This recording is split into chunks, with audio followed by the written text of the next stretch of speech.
इस जगतपुरा की धरती पर जो आने का मेरा कारण है, आप सब भाइयों की जानकारी में होना चाहिए। मेरे लोगों, पिछले 1 महीने से इस जयपुर की धरती पर शहीद स्मारक पर हम धरने पे बैठे हुए हैं और नागौर के सांसद हनुमान बेनीवाल जी भी हमारे साथ में बैठे हुए हैं। और क्यों बैठे हुए हैं?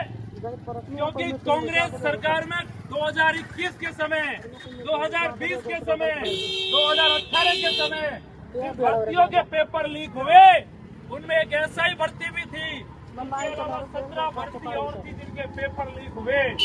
लेकिन मेरे लोगों, जब बीजेपी सत्ता में आई तो बीजेपी ने कहा हमारे युवाओं से कि हम सत्ता में आएंगे तो आरपीएससी को भी बंद करेंगे, क्योंकि आरपीएससी में पेपर बिकने का काम होता है।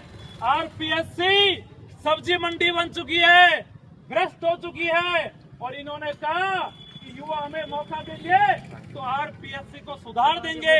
युवाओं ने मौका दिया।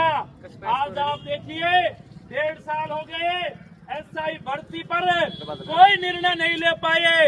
ये कह रहे हैं 1.5 साल से कि जांच चल रही है, जांच चल रही है, कमेटियां बना रखी है, और इनकी कमेटियों ने भी कह दिया कि पेपर लीक हुआ है, इसे रद्द कर दो।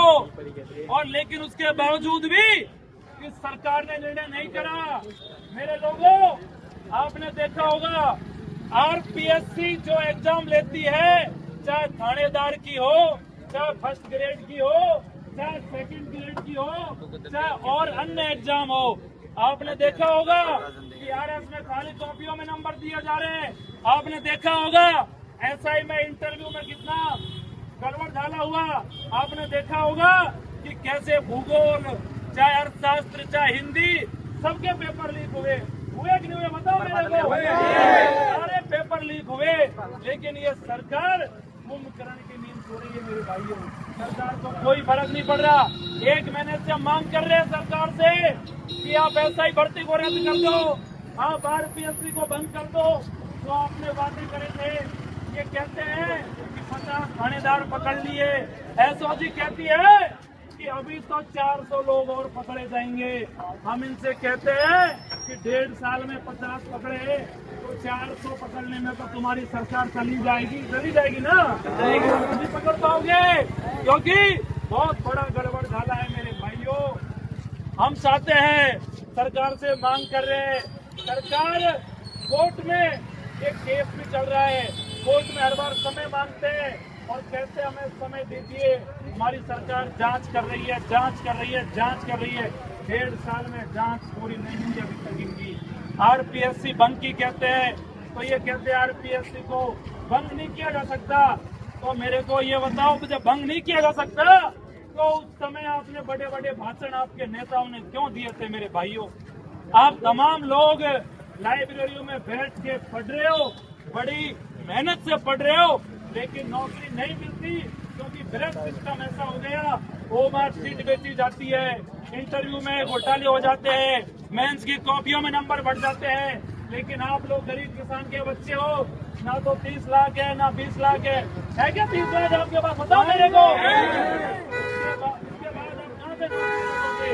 पहले भी मैं आया था मेरे भाइयों आपके पास, आज मैं फिर आया हूँ, और आप लोगों से मैं कह रहा हूँ कि ना तो हनुमान बेनीवाल जी को कोई थानेदार बनना, ना उनके कार्यकर्ता को जो सांसद है, 2 बार के 4 बार के एमएलए है, ना कोई मनोज मीणा को थानेदार बनना है।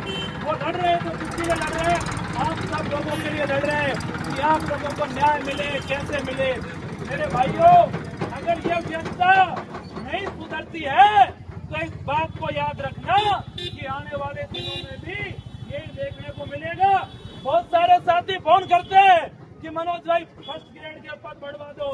पटवारी में बढ़वाए, आपके फर्स्ट ग्रेड में बढ़वा देंगे। लेकिन मेरे को ये बताओ कि आपको भरोसा है नौकरी मिल जाएगी? क्योंकि नहीं है भरोसा, क्योंकि आरपीएससी तो पूरी चोर मंडी है, पूरे पेपर बेच रहे हैं मेरे लोगों। इसीलिए आपसे मैं कहना चाहता हूँ कि हम 25 तारीख को इस जयपुर की धरती पर ऐतिहासिक महारैली कर रहे हैं हनुमान बेनीवाल जी के साथ में, उनके नेतृत्व में ये रैली मानसरोवर में होगी मेरे भाइयों। कहाँ होगी? मानसरोवर में होगी। मानसरोवर